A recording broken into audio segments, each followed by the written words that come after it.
Professor Kehan Dice, who invited me to this function.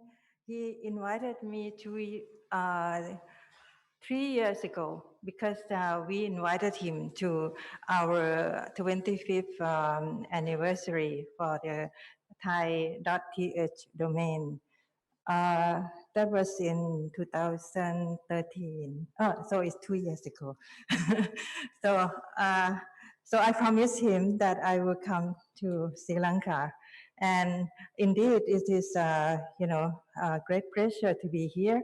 And as Professor Chon said, you know, we found the change in that's happening here very promising, and we believe that Sri Lanka will be making great, you know, success in terms of IT, and especially with this internet, you know, community that you have. We believe that you can really make significant progress in this area. So, oh, I just want the slides. Yeah. Right. Thank you. Yeah. Okay, so as I said, we celebrated 25 years .th. I would not claim, you know, about the internet. I don't really know when we should count.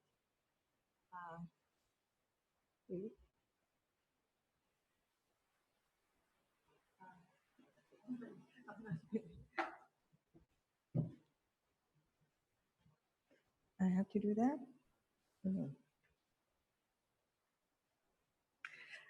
I'm a Macintosh person.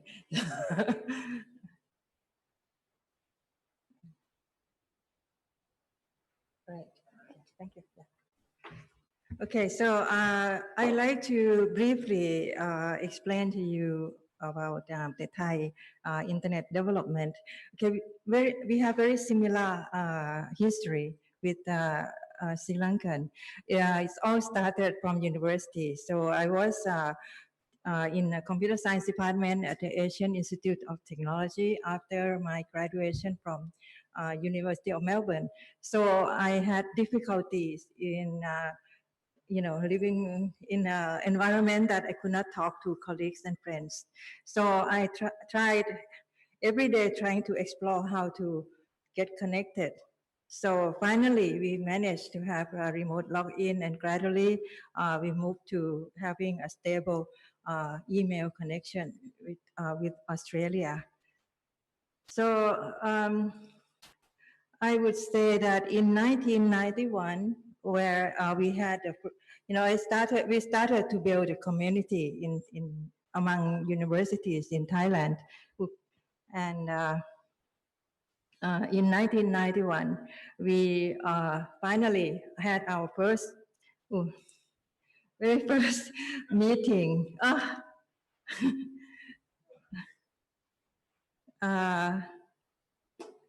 First meeting among all the. Why the only 2 slides?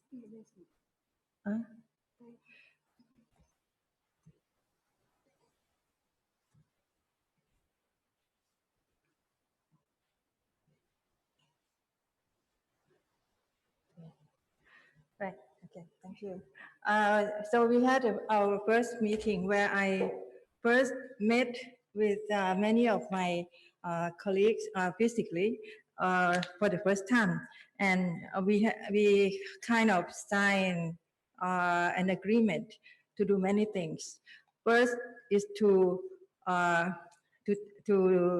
tell whoever our boss were at that time not to go for X25. We had to choose TCP/IP, and that was, I think, it was the decision that we made correctly at the time. So another agreement was to design on the .th.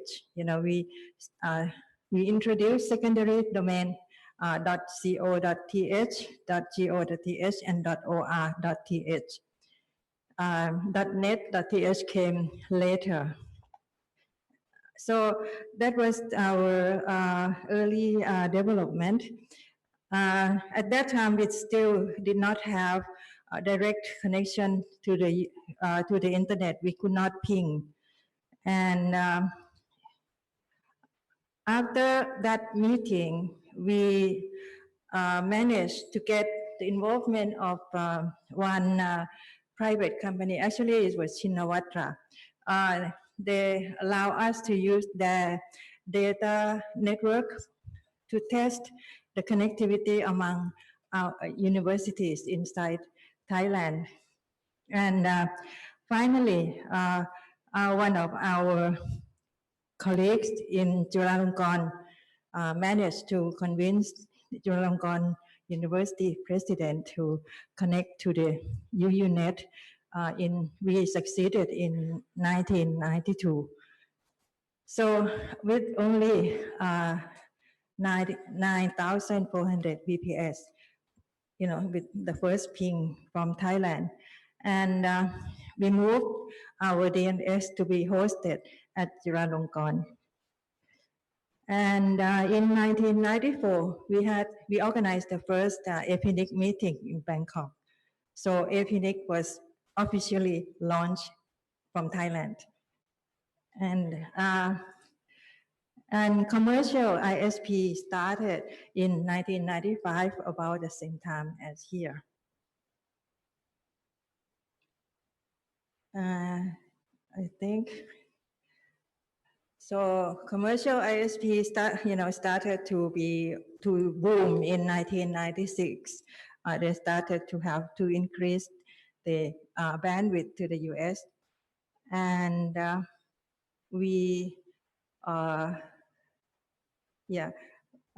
in terms of domain name, we try to organize ourselves as a foundation, but we didn't succeed because the telco, the government telco, objected to our formation of .th foundation.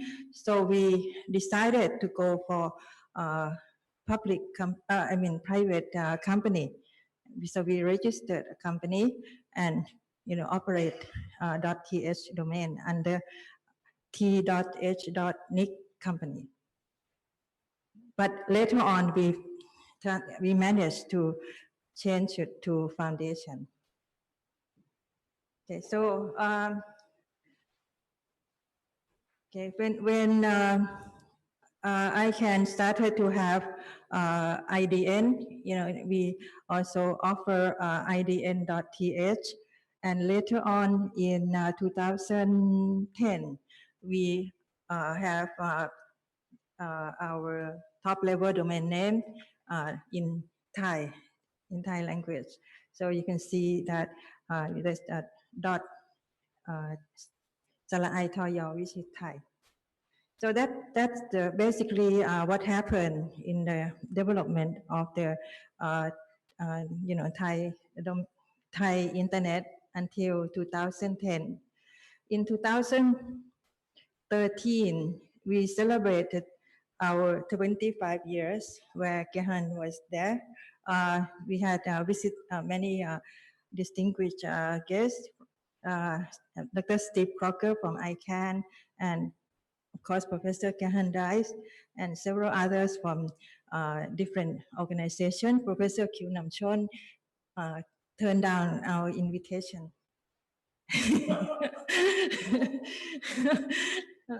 So he was not there.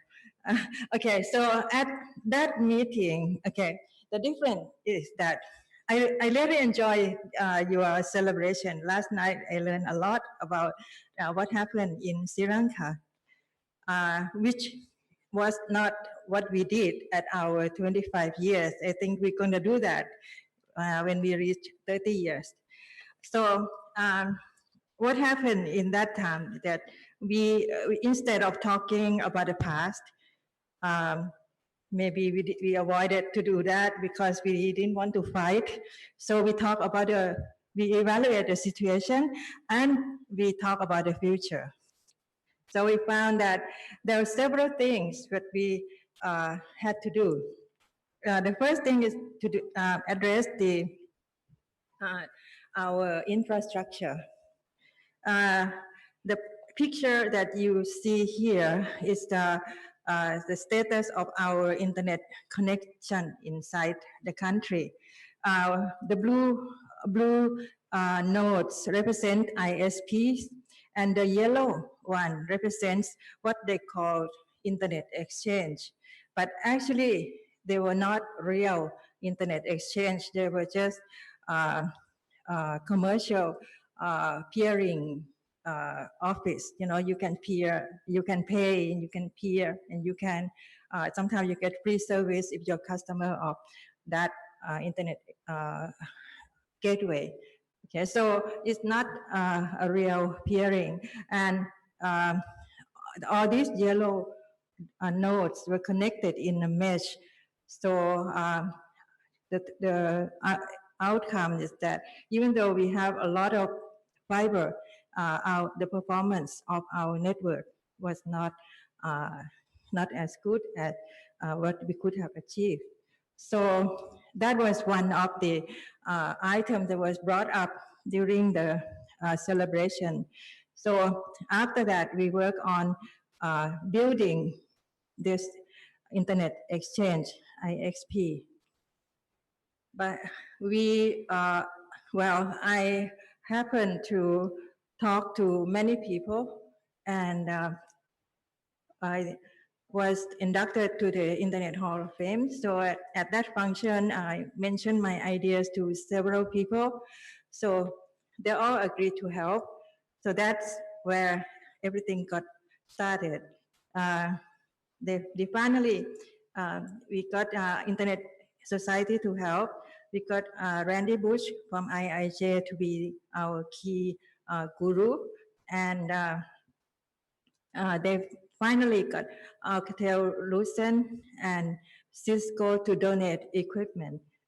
And NICTEC also donate some equipment. And SRC provide us with some equipment as well, and also some training. So we have turned mesh peering topology to star, and we change our peering at layer T to layer 2. Okay, we have not succeeded yet, but we have started. So we call this exchange mechanics. We launched this in February early this year, and we can offer up to 160 ports for 1 gig and 80 ports for 10, 4 ports for 100 gig. It's very big switch that Alcatel-Lucent has given us. So that's one project. We are now connecting, I think, 4 or 5 ISP and mobile operators. More should be coming soon. Next problem we found is that the condition in the rural area was still problematic because a lot of ISPs cannot, they don't want to invest in connecting the rural area, even though we have what they call USO fund. I think it's the same in most countries. The fund is very big, but nobody can use it. So finally, we don't want to be stuck with that. So we try to do whatever we could in our, our small way. It happened that I and my team been working on mobile ad hoc network for a post-disaster environment called Dumbo for since 2006. So we get funding support sometimes from ICIF Asia and also from various other research grants. From that, we found that when disaster strike, for example, when we had a big flood in Thailand, nobody is prepared to listen to whatever technology you try to introduce. So we think that, okay, if we use this technology in real village, and the villagers become acquainted with the equipments and the technology. When disasters strike, they can deploy the technology immediately. So this is the, the idea. Okay, the problem in the rural area, I think all of us know. So we introduced the project, what we call Net to Home. Instead of addressing last mile problem, we are addressing the last meter, where we want every home in the village to be able to access to the net, like people in the city. I will skip that because we are running short of time. So this is how our routers look like. It's very small, and we put a thumb drive where you can use that for storing video, so that the children can watch some video clips with high definition. And the cost of each unit is less than $100. And we installed this technology in the village since, I think, 2013. So 2 years now, and running 7/24 hours, and we had less than 20% of the equipment that need to be replaced. Okay, so I would say this is very stable technology. And okay, so the router is just handheld, and we can monitor the connectivity on from our lab. So I'm not saying that we are doing this for nothing.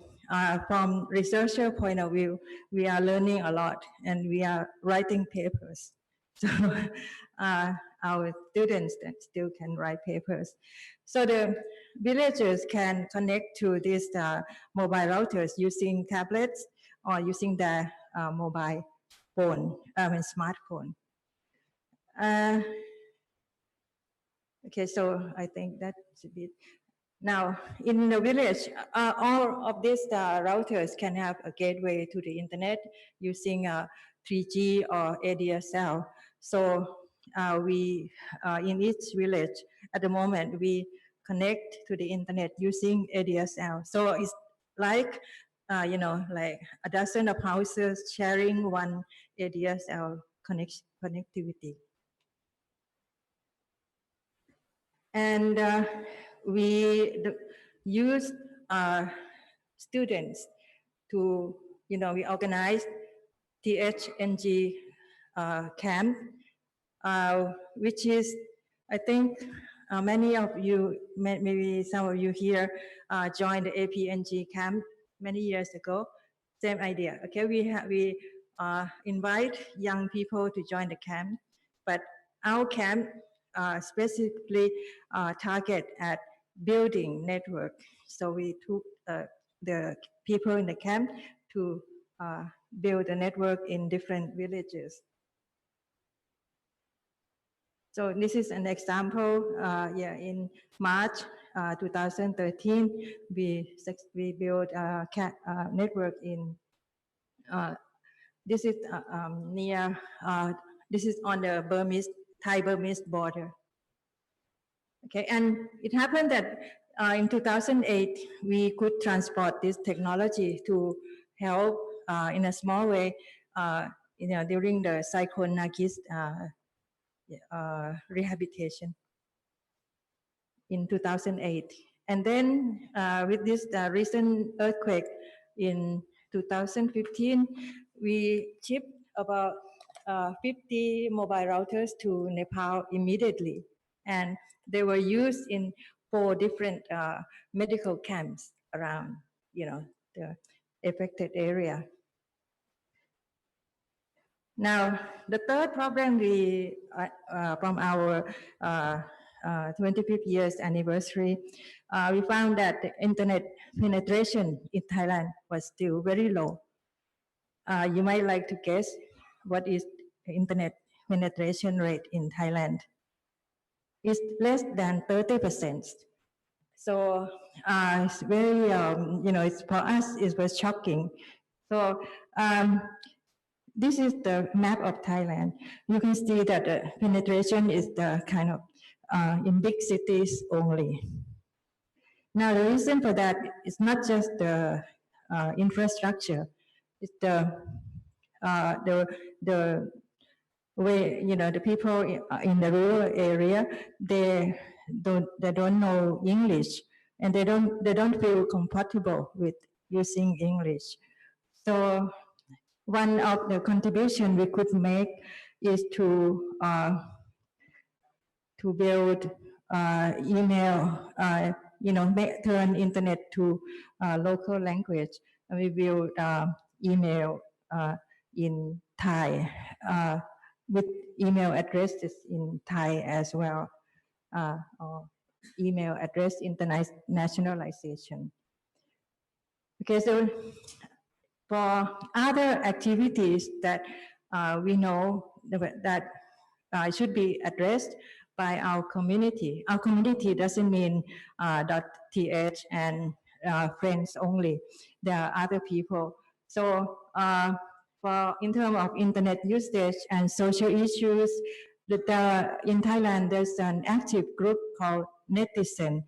They are journalists and academic, and so these people are quite active. So the government as well as NGO, then last one, and commercial internet really hopefully rely on the e-commerce association, Ministry of Digital Economy, which just sprung up. In terms of policy, okay, there's other groups that are doing internet business, ISP association, web hosting, and this association are very active. And in terms of security, privacy, law enforcement, with the government and also the Thai CERT and civil rights group, as well as registrar like .th that are involved. You may realize that we never mention ISOC here in my in other activities that I mentioned. It's because our ISOC chapter is not like ISOC chapter in Sri Lanka.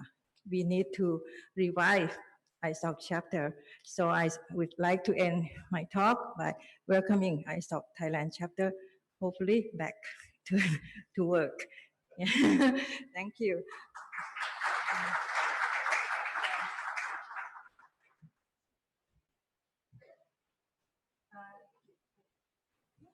Well, if you can, there's kind of a video from the people in working on Thai email who this is the video that we use to convince Bangkok people that there's real need for Thai email. The problem is that the internet users that we have right now, they are well-to-do children. They don't care type of kids. So we have to really convince them that there are people in Thailand who also need to use Thai language, and it's not that easy.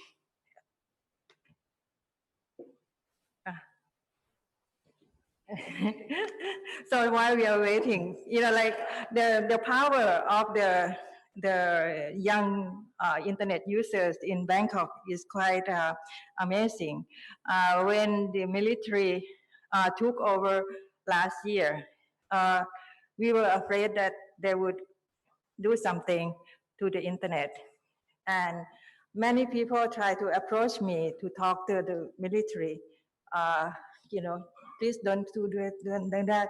And I was thinking, how would I talk to generals and try to plan my way to talk to generals. Suddenly, one day, Facebook went down for 30 minutes. The whole country was going through a real uprising. So I didn't have to talk to general. They all know that they cannot touch the internet because it's affecting everybody. So the young people in Bangkok would not tolerate any single minute without Facebook, Facebook and Line. So if you shut down any of these two, the military government may not be able to stay. All right, so